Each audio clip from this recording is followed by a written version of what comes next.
All right, so today we're diving into some pretty fascinating stuff, feminist philosophy, and we're basing this deep dive, as always, on material that you, our listeners, have sent in. Specifically, we're looking at the entry from the Stanford Encyclopedia of Philosophy. Yeah, a great resource. And right off the bat, I think it's crucial to remember that feminist philosophy isn't just some abstract academic concept. It's deeply intertwined with the real world, with a practical aim at its heart. hmm It's all about ending the oppression people face just because of their gender. Right, so we're talking about looking at how society's rules and norms, often without us even realizing it, push people to the margins, limit their choices, all based on gender. Absolutely. And not just identifying those issues, but digging deeper into how we even come to understand ourselves as gendered individuals within societies that have, for the most part, been historically shaped by patriarchal structures. It's like unpacking those invisible forces, those power dynamics that can be so deeply embedded in our culture. Exactly. Yeah. So it's both critical, taking that hard look at those systems and the biases they perpetuate, but also forward-looking. Right. It's about envisioning and actually striving for a society that's truly just, a society where gender doesn't predetermine your opportunities or your experiences. And the Stanford Encyclopedia entry, if I remember correctly, breaks this whole field down into three key areas.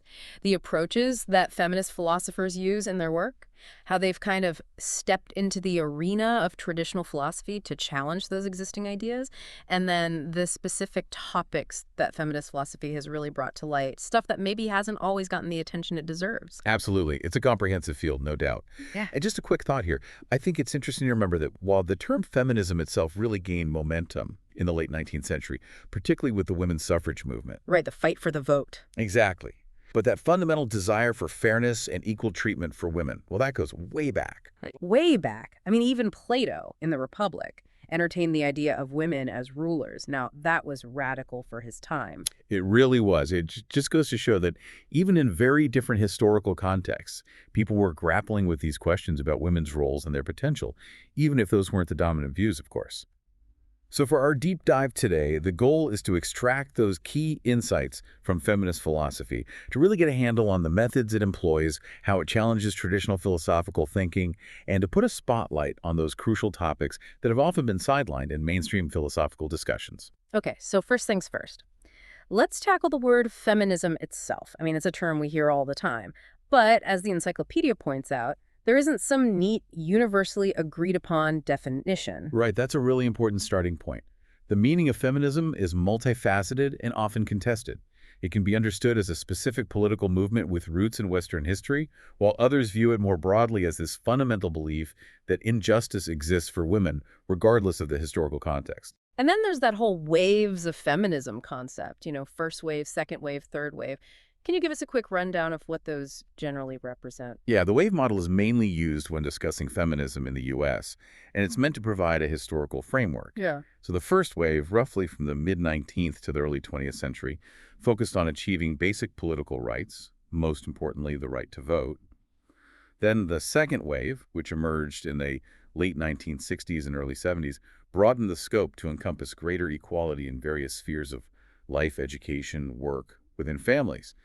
And the third wave, beginning in the 1990s, often critiqued those earlier waves for not adequately addressing the differences among women, in terms of race, class, ethnicity, and it really emphasized identity as the central area of struggle. Right, so it's like a timeline, a way of organizing the history.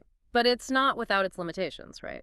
Exactly. A lot of feminist scholars point out valid criticisms. hmm For one thing, the wave model can unintentionally obscure the diversity of thought within each period and downplay the ongoing efforts to challenge male dominance that have persisted across history and cultures. And often, it overlooks the immense contributions of women of color and working-class women. I mean, even Simone de Beauvoir's The Second Sex, which the encyclopedia mentions, is a prime example of groundbreaking theoretical work that doesn't quite fit neatly into this wave structure. Precisely. Published before what we typically consider the second wave, yet it had a profound impact on feminist thought. So because of these limitations, the Stanford Encyclopedia entry smartly moves beyond a strict adherence to the wave model, and it chooses to focus more on the evolution of philosophical ideas within feminism, particularly in the 20th and 21st centuries. Makes sense. So moving forward a bit, the encyclopedia highlights the rise of contemporary feminist philosophical scholarship, especially in the 1970s. What were the driving forces behind this emergence? Well, a major factor was the increasing number of women entering academia, including the fields of philosophy. These women brought their own lived experiences and perspectives to the table, and they were also deeply influenced by the burgeoning feminist movements of the time, even though their formal philosophical training often lacked a feminist perspective. So they were taking those philosophical skills they had learned and applying them to the very real issues raised by the women's liberation movement. Things like access to safe and legal abortion, equal opportunities in the workplace, and even questioning the fundamental structures of marriage and sexuality. Exactly. And they didn't restrict themselves to just those explicitly feminist issues. They actively engaged with those core philosophical questions that were being debated in the mainstream. Hmm. They brought a fresh and, well, different perspective to those discussions. But it wasn't a particularly welcoming environment in the established philosophical community, was it? The encyclopedia mentions a lack of initial recognition, which honestly is kind of hard to believe considering the importance of the insights they were bringing. It's a crucial point to consider mainstream philosophy, which had been historically dominated by men, often failed to recognize feminist scholarship as legitimate philosophical inquiry. It was seen as something else, not quite fitting in. And that lack of acceptance really motivated feminist scholars to create their own spaces. The founding of feminist journals like Hypatia and professional organizations like the Society for Women in Philosophy, that was essential for nurturing this emerging field. And it's incredible to see how it's grown and diversified with groups like the Society for Analytical Feminism and Philosophia, each representing distinct approaches within feminist philosophy. Absolutely. These organizations and journals provided those much-needed platforms for the development and dissemination of feminist thought, fostering dialogue and intellectual exchange within the community. So, having established this understanding of the historical context and the core aims of feminist philosophy, the next logical question is, how do feminist philosophers actually do philosophy? What are the frameworks and methods they use? What are their tools? Right. It can't all be just reacting to what's come before. So let's dig into that a bit. What are the different approaches we see within feminist philosophy? Okay, so feminist philosophical work doesn't exist in a vacuum, right?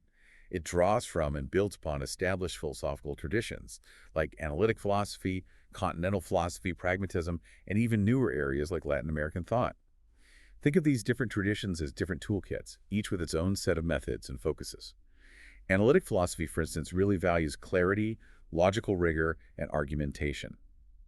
Continental philosophy often delves into interpretation and those broader cultural and historical contexts, while pragmatism tends to emphasize practical consequences and the importance of lived experience. Got it. But what is it that ties all these diverse approaches together under this umbrella of feminist philosophy? That's where those shared feminist commitments come in.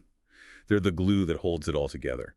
This includes a general critique of institutions that have historically been dominated by men, a questioning of claims to universal objectivity that often just mask male-centered perspectives, and, at its core, a fundamental goal of understanding and dismantling gender-based inequalities.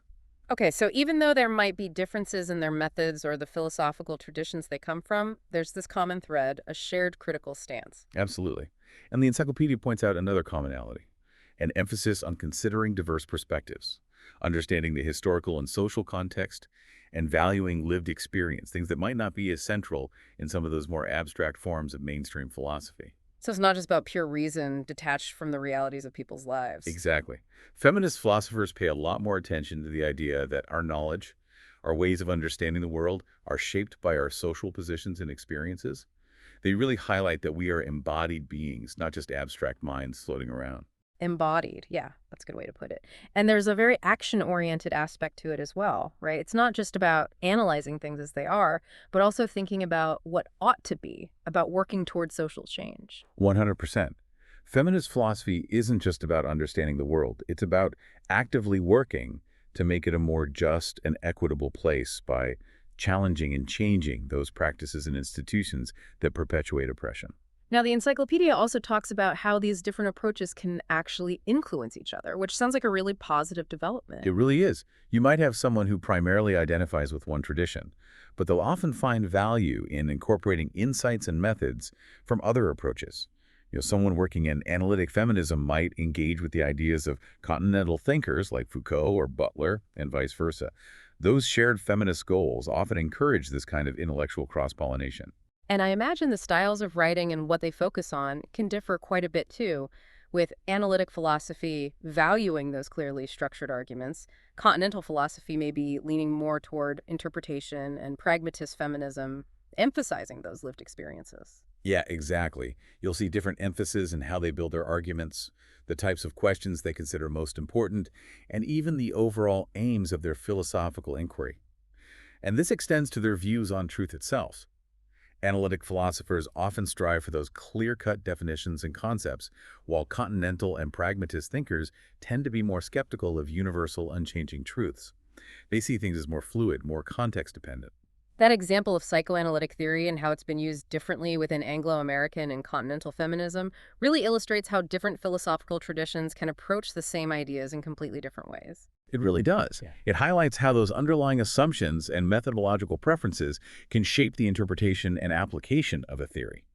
But, as the encyclopedia points out, there's also this increasing amount of overlap and dialogue happening between these different approaches. And of course, we can't talk about feminist philosophy without getting into those core concepts of sex and gender. And it seems like even within feminist philosophy, there are different understandings of the relationship between the two. Absolutely. Analytic feminism, which is often critical of essentialism, the idea that there are fixed inherent characteristics that define what it means to be a woman or a man, often maintains a distinction between sex, viewed as more biologically based, and gender, which is seen as socially constructed.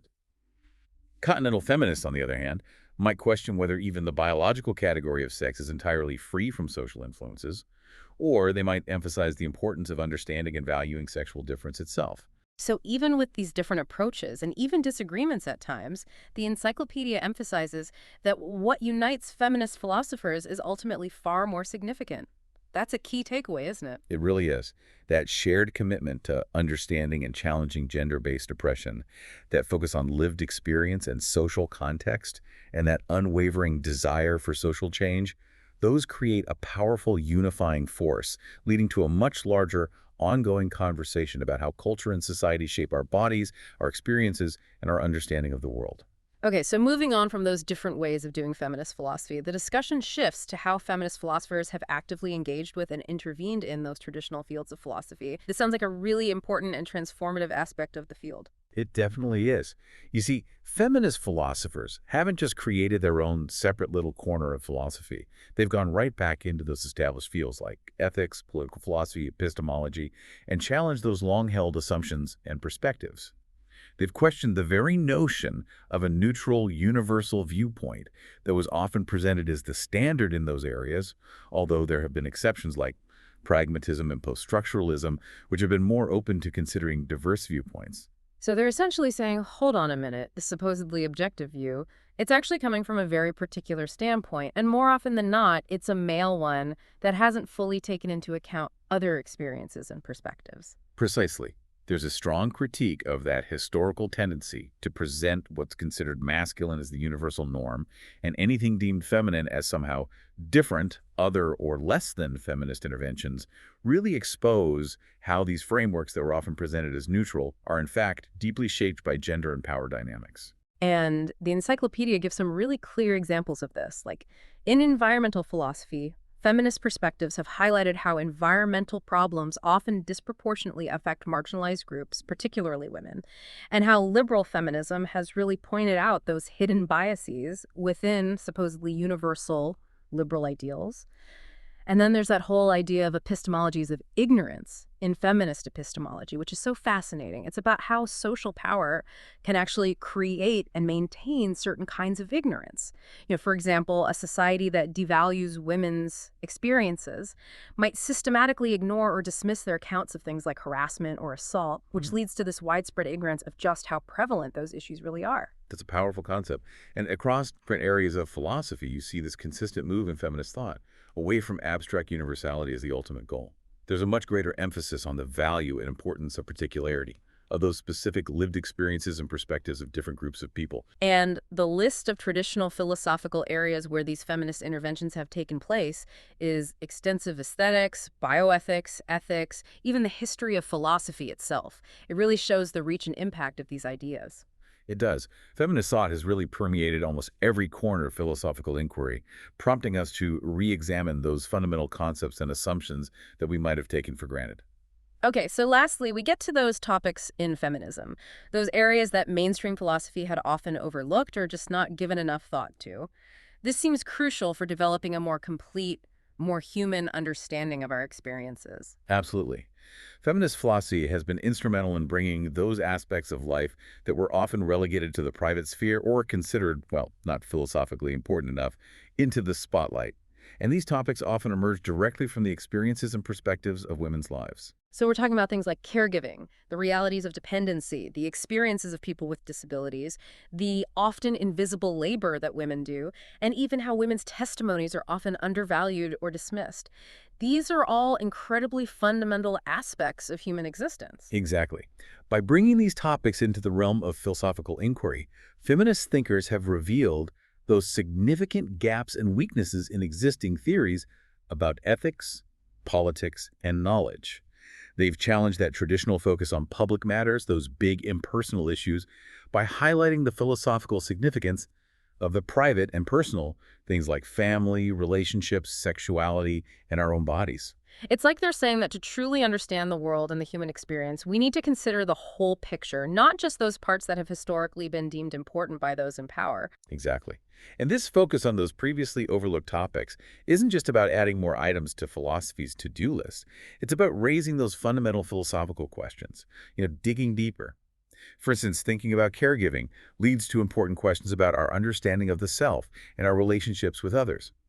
Examining gender forces us to rethink that whole relationship between nature and society.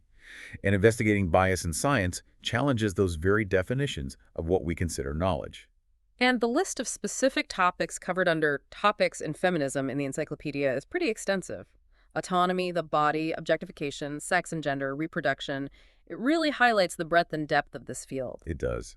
And each of these topics has been the subject of rigorous feminist analysis, providing us with those much-needed tools for understanding biases and developing more nuanced and comprehensive ways of thinking philosophically. So, to wrap up this deep dive into feminist philosophy, we've covered a lot of ground. We've looked at its central commitment to ending oppression based on gender, that diverse array of methods it employs, how it's challenged and transformed those traditional areas of philosophy, and its crucial focus on those often marginalized topics. And it's so important to remember that feminist philosophy isn't this static set of ideas. It's a dynamic, ever-evolving field with ongoing discussions, debates, and a constant engagement with new challenges and diverse perspectives. And for you, our listeners, I think understanding feminist philosophy offers some really valuable tools. Hmm. It pushes us to question our own assumptions, broadens our understanding of different viewpoints, and gives us those critical thinking skills to analyze the world around us in more nuanced and hopefully more equitable ways. It does. And that brings us to a final thought for you to ponder. How could you apply that act of questioning assumptions, those claims that appear neutral or universal, a central tenet of feminist philosophy, to other areas of your life? What hidden biases might you uncover in your own thinking or in the social structures around you if you start asking those tough questions? That's a powerful idea to sit with. And if anything in this deep dive piqued your interest, we really encourage you to delve deeper into those specific entries mentioned in the Stanford Encyclopedia of Philosophy that resonated with you. It's an amazing resource for continuing your exploration of feminist thought. So thanks for joining us for this deep dive. Thanks for listening, everyone. And we'll catch you next time.